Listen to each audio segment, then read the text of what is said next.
కదలి రండి తెలుగుదేశ కార్యకర్తలారా, త్యాగాలకు వెనుదీయని దేశభక్తులారా.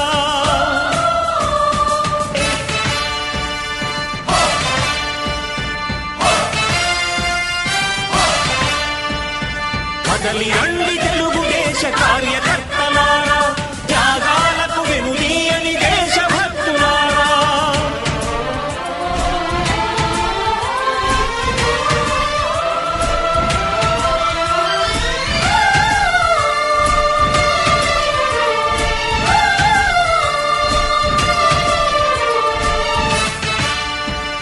యావత్ భారతదేశంలోనే ఏ ప్రాంతీయ పార్టీ లేని బలం ఒక తెలుగుదేశం పార్టీకి ఉంటుంది. అదే తెలుగుదేశం పార్టీ కార్యకర్తలు.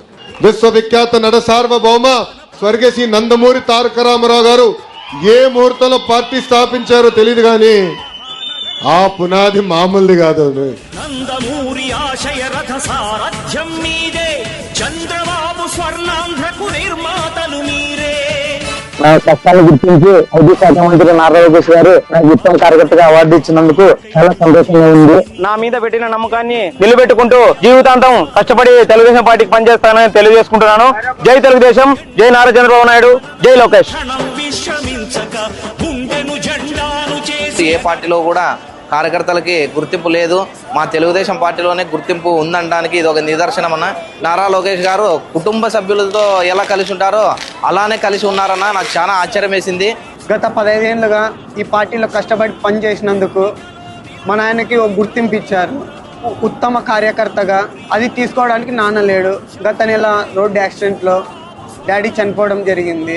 ఈ విషయం నారా లోకేష్ అన్న గారికి తెలియజేయడం, మీ పెద్దగా నేనుంటాను, కష్టం వచ్చినా నష్టం వచ్చినా అన్ని నేనే భరిస్తానని మాకు హామీ ఇచ్చినాడు.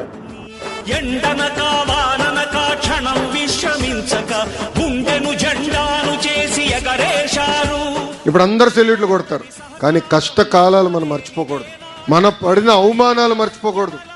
ఏం తప్పు చేయని చంద్రబాబు నాయుడు గారిని 53 రోజులు రాజమండ్రి జైల్లో బంధించారే, నేను మర్చిపోను. పల్నాడు జిల్లాలో ఎన్నికలు జరుగుతుంటే మన చంద్రయ్య నడి వీధిలో రోడ్డు పైన పడుకోబెట్టి ఒక్కసారి వాళ్ళ నాయకుడికి జై చెప్పమన్నారు, ఒక్కసారి వాళ్ళ పార్టీకి జై చెప్పు, నేను వదిలేస్తాడు. ఆయన ఒక్కటే నవ్వుతా అన్నాడు, జై తెలుగుదేశం, జై చంద్రబాబు నాయుడు. ప్రాణాలు పోగొట్టుకున్న చంద్రయ్య. మీ అందరి పైన కూడా కేసులు పెట్టారు, అడుగడుగున అవమానించారు. కానీ మంది పసుపు జెండా, ఎవరు మన అండర్ ఎస్టిమేట్ చేయలేరు. నందమూరి ఆశయ రథ సారథ్యం మీదే, చంద్రబాబు స్వర్ణాంధ్రకు నిర్మాతలు మీరే.